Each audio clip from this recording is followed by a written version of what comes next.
बिस्मिल्लाहिर्रहमानिर्रहीम। अस्सलामुअलैकुम वरहमतुल्लाहि वबरकातुहू।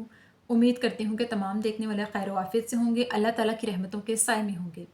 तो मेरा उन्वान अहादीस नबी सल्लल्लाहु अलैहि वसल्लम, मौजू चल रहा था हज उम्रे का बयान, जिसका हवाला बुखारी शरीफ की किताब। तो आज की हदीस है कि सहाबी हज़रत अनस रज़ी अल्लाह तआला अन्हो बयान करते हैं कि नबी करीम सल्लल्लाहु अलैहि वसल्लम ने 4 उम्रे अदा किए और एक हज अदा किया।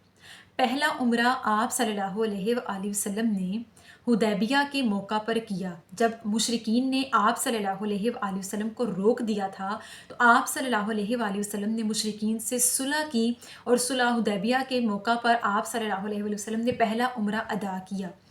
दूसरा उम्रा ज़ीक़दा के महीने में अगले साल अदा किया और तीसरा उम्रा ग़ज़वा हुनैन के मौका पर माल गनीमत तकसीम करने के दौरान आपने अदा किया और चौथा उम्रा हज के महीने में हज अदा करने से पहले आपने अदा किया। ये 4 उम्रे आप सल्लल्लाहु अलैहि वसल्लम ने अपनी ज़िंदगी में अदा किए। इसके बाद आप सल्लल्लाहु अलैहि वसल्लम ने एक हज अदा किया। सुभान अल्लाह। इस हदीस मुबारका में आप सल्लल्लाहु अलैहि वसल्लम की सीरत तैयबा को बयान करते हुए बताया गया कि आप सल्लल्लाहु अलैहि वसल्लम ने अपनी ज़िंदगी में कितने उम्रे अदा किए और कितने हज अदा किए। तो आका अलैहिस्सलाम ने अपनी ज़िंदगी में 4 उम्रे अदा किए और एक हज अदा किया।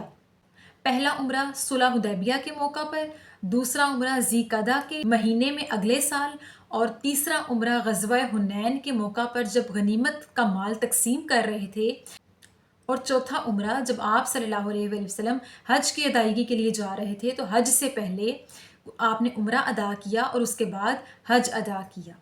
आका अलैहिस्सलाम ने हर साहिब दौलत को हज उम्रे का हुक्म दिया और फरमाया, हर वो शख्स अल्लाह ताला के घर का तवाफ़ करे जो कि साहिब दौलत है। जो कोई उम्रे की इस्तिताअत रखता है वो उम्रा अदा करे, जो हज की इस्तिताअत रखता है वो हज अदा करे और अपने इस फ़र्ज़ को पूरा करे, क्योंकि ये इस्लाम के रुकन में से एक रुकन है और फ़र्ज़ करार दिया गया है हर साहिब दौलत पर।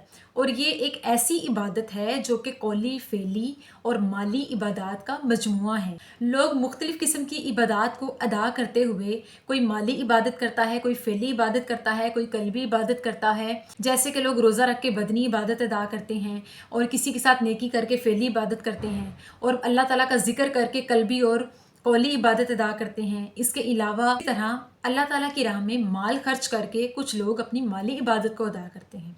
लेकिन हज और उम्रा तमाम इबादत का मजमुआ करार दिया गया। जो कोई शख्स साहिब ईमान है, साहिब दौलत है और वो अपने हुस्न अखलाक के साथ आप सल्लल्लाहु अलैहि वसल्लम की सुन्नतों पर पैरवी करते हुए, अल्लाह ताला के अहकाम की पैरवी करते हुए अल्लाह ताला के घर की ज़ियारत करने का इरादा करे, तो उसे चाहिए कि वो खुलूस नीयत से, खुलूस दिल से इस इबादत की अदायगी करे। बेशक हज और उम्रे का सवाब तो जन्नत ही है कि हज मबरूर यानी उम्रे पर उम्रा करने के दरमियान इंसान के लिए जन्नत लिख दी जाती है।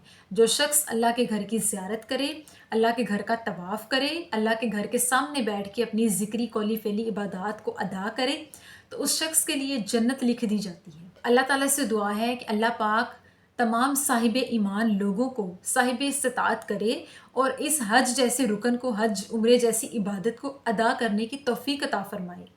आमीन सुम आमीन। शुक्रिया।